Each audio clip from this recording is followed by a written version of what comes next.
So guys, bubuksan natin ito. JM Pro V2. Meron tayong free na stand. So buksan natin ito. So yan.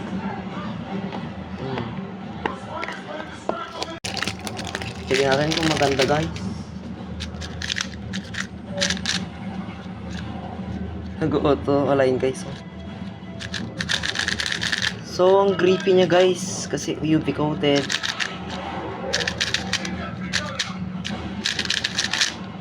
So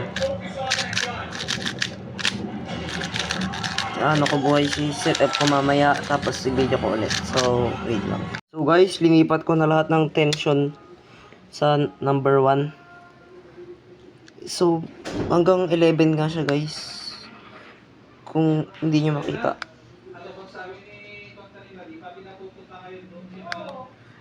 $11 lahat yun guys. Tapos tignan nyo yung ano guys, auto lining. 500 lang to guys. Pero oh, grabe guys. Ito na pinakamagandang Rolex na nakakita ko. Pioneer version to guys, kaya UV coated. Naka-anti ganito na siya. Corner flip. Pero medyo pangit yung corner cutting guys. Bumabalik oh. Corner cut ko sana pero bumabalik. Yan ah.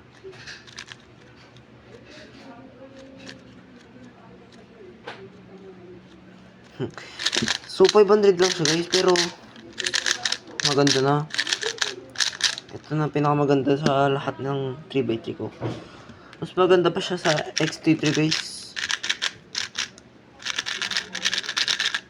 Maganda ang kanyang auto lining. Pero wala siyang, hindi siya kagaya nito. Kulay white. Pero ito, kulay lang yun sa labas. So kahit hindi mo na ilog guys kasi mas smooth na agad oh. So yun na lang.